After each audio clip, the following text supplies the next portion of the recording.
Welcome to my birthday vlog. Okay, let's start from the beginning. এইবাৰ নিজৰ birthday decoration নিজে কৰিছোঁ। কিমান আৰু বেলেগৰ ওপৰত আশা কৰি থাকিম। লগতে ভণ্টিয়েও হেল্প কৰি দিলে।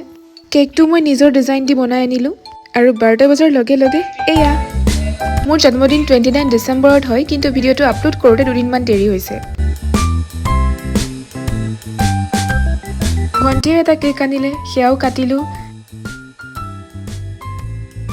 তাৰপিছত আৰম্ভ কৰিলোঁ ফটোশ্বুট। পেপাৰ আৰু কাপ এটাৰ পিছফালটো কাটি লৈ মোবাইলৰ ফ্লেশ্বত লগাই দিলেই হৈ যায় এনেকুৱা ধৰণৰ ক্ৰিয়েটিভ ফটোশ্বুট। প্ৰতিবাৰ বাৰ্থডেত মোৰ কিবা এটা নহয় কিবা এটা হয়েই, যাৰ বাবে মই এইটো পাল হ'লেও চকু পানী উলিয়াবলৈ বাধ্য হওঁ। কিন্তু এইবাৰ কি হ'ল, কান্দিলোঁ নে নাই, ভালকৈ গ'ল নে নাই, ভিডিঅ'টো শেষলৈকে চালে গম পাব। ব'লক এতিয়া ভণ্টিৰ গিফ্টটো আনবক্স কৰোঁ। এইবাৰ ভণ্টিয়ে নিজে ঘৰত বনাই মোৰ বাবে হেণ্ডমেড গিফ্ট লৈ আহিছে। এয়া ৰিবন ফ্লাৱাৰ, তাৰপিছত আৰু এটা হেণ্ডমেড গিফ্ট। আগতে মইহে সকলোকে হেণ্ডমেড গিফ্ট দিছিলোঁ, কিন্তু এইবাৰ মই নিজে এনেকুৱা গিফ্ট পাইছোঁ, সঁচাকৈ এটা বেলেগ বুজাব নোৱাৰা ফিলিং। আৰু ভণ্টিয়ে ইমান ধুনীয়াকৈ বনাইছে, মোৰ সঁচাই বহুত ভাল লাগিলে। লগতে এইবোৰ কিউট কিউট গিফ্ট দুটামান, থেংক ইউ ছ' মাছ। লগতে তাই দুটামান কথা লিখিও দিছে, মই পঢ়ি দিছোঁ। ৰ'দ হওক বা বৰষুণ দিন হওক বা ঘোপাৰা আন্ধাৰ পৰিস্থিতি যিয়েই নহওক, তই আগবাঢ়ি যা। তোৰ সকলো সপোন দিঠকত পৰিণত হওক, তোৰ অনাগত দিন সুখৰ হওক, সদায় হাঁহি থাক। ইমানতে মিডনাইট চেলিব্ৰেশ্যন সামৰি এতিয়া শুবলৈ যাওঁ। কিন্তু ৰ'ব, এতিয়াই মোৰ বাৰ্থডে শেষ হোৱা নাই।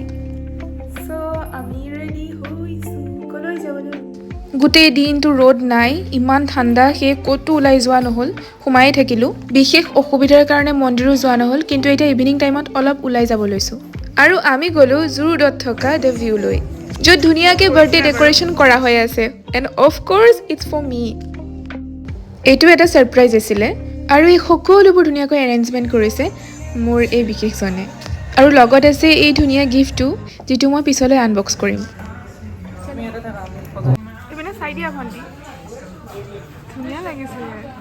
কেকটো আহিলে, এতিয়া ব'লক কেক কাটো।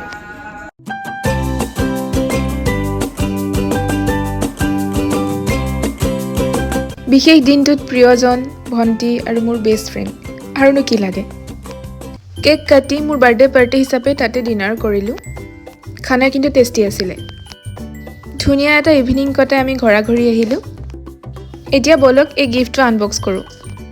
এইটো সি নিজে বনোৱা পেপাৰৰ অৰিগেমি এটা স্কুল বেগ, আৰু যে কিমান কিউট কিউট বস্তু আছে, সকলোবোৰ হেণ্ডমেড। কষ্ট কৰি এইবোৰত সময় দি ইমান ধুনীয়াকৈ বনাইছে। I am so' grateful.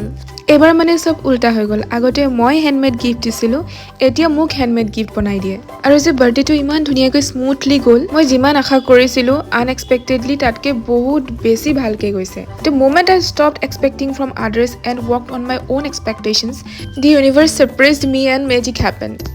বেলেগৰ পৰা একো আশা নকৰি নিজৰ ওপৰত নিজে কাম কৰি নিজকে প্ৰতিশ্ৰুতি দিছিলোঁ যে এই গোটেই দিনটো মই হাঁহি থাকিম, সুখত থাকিম, আৰু সেইমতে কামবোৰ কৰিছিলোঁ। নিজে ড্ৰেছ কিনিলোঁ, কেক কিনিলোঁ, নিজে ডেক'ৰেশ্যন কৰি বাৰ্থডে চেলিব্ৰেশ্যন কৰিলোঁ, আৰু দিনটো এনেকৈ গ'ল।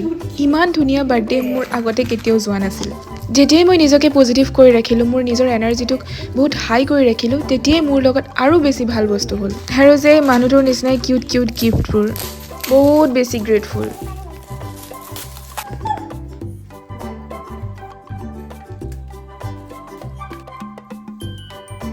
এয়াই আছিল মোৰ বিশেষ দিন, আৰু মোৰ বিশেষ দিনটো আৰু বেছি বিশেষ কৰি তোলা সকলোকে ধন্যবাদ।